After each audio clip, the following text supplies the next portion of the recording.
New footage shows Ukrainian troops obliterating a Russian tank and 2 infantry fighting vehicles using British M777 howitzers.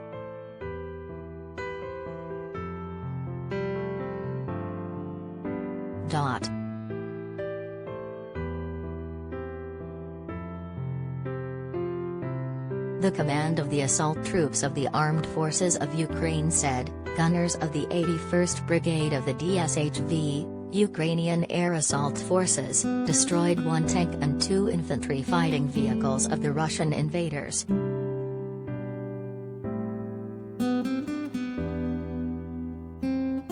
The video shows the successful work of artillery soldiers of the 81st Airmobile Brigade of the Armed Forces of Ukraine who, using British M777 155mm field howitzers, destroyed equipment and manpower of the racists.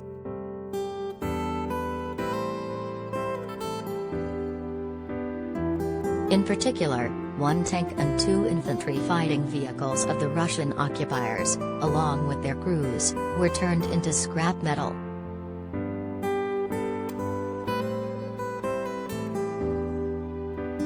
Death to the Russian occupiers. DShV, always first. Glory to Ukraine.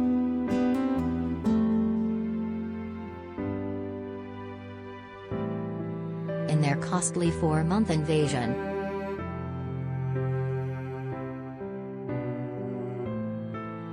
Ukraine claims Russia has lost 33,800 personnel, 1,477 tanks, 3,588 armored combat vehicles, 749 artillery units, 235 multiple launch rocket systems, 98 air defense systems, 216 warplanes, 181 helicopters, 601 drones, 130 cruise missiles, 14 warships, 2,527 motor vehicles and fuel tankers, and 55 units of special equipment.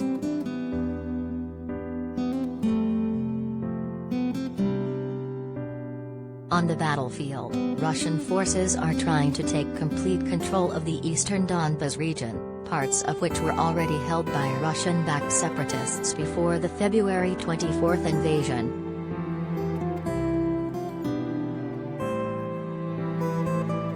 A prime target of Moscow's eastern assault is the industrial city of Severodonetsk.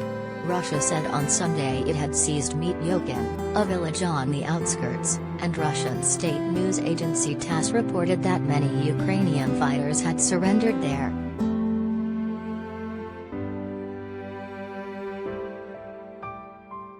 Ukraine's military said Russia had partial success in the area.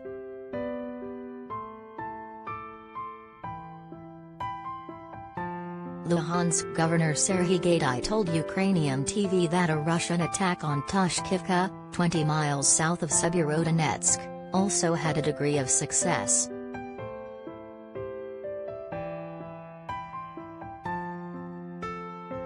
In Severodonetsk itself, a city of 100,000 before the war, Gaidai said Russia controlled the main part but not the entire town after intense fighting. Reuters could not independently confirm the battlefield accounts.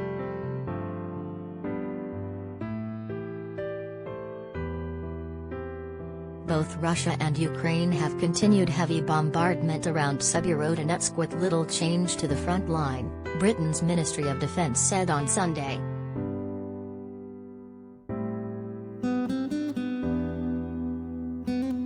In Severodonetsk's twin city of Lysychansk, residential buildings and private houses had been destroyed by Russian shelling, Gaidai said. People are dying on the streets and in bomb shelters, he added.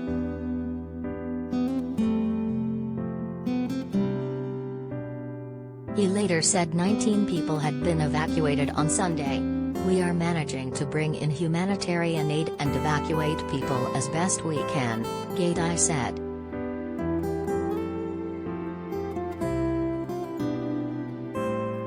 Economists at the Institute for the Study of War, a Washington-based think tank, wrote in a note that Russian forces will likely be able to seize Severodonetsk in the coming weeks, but at the cost of concentrating most of their available forces in this small area.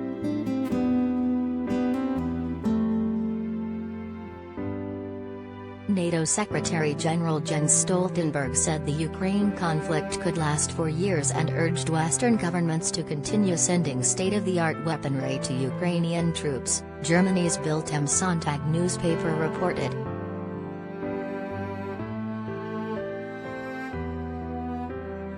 We must prepare for the fact that it could take years. We must not let up in supporting Ukraine, Stoltenberg was quoted as saying.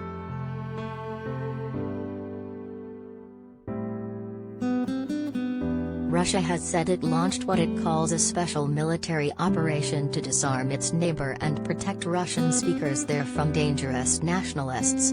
Kyiv and its allies dismiss that as a baseless pretext for a war of aggression.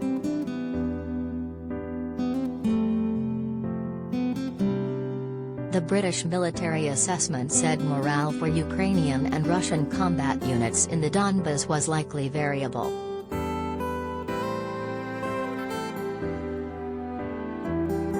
Ukrainian forces have likely suffered desertions in recent weeks, however, Russian morale highly likely remains especially troubled. Cases of whole Russian units refusing orders and armed standoffs between officers and their troops continue to occur, the British Ministry of Defence said on Twitter.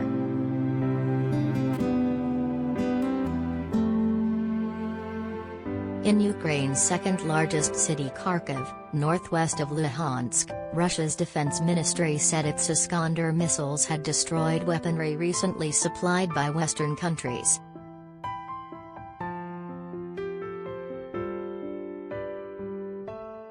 Russian forces were trying to approach Kharkiv, which experienced intense shelling earlier in the war, and turn it into a frontline city, a Ukrainian Interior Ministry official said.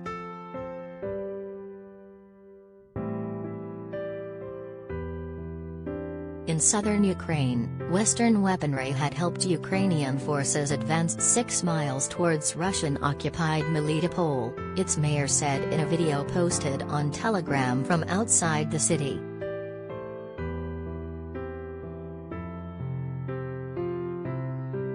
An EU decision in favor of Kyiv's ultimate membership would put Ukraine on track to realize an aspiration that would have been out of reach for the former Soviet Republic before the Russian invasion.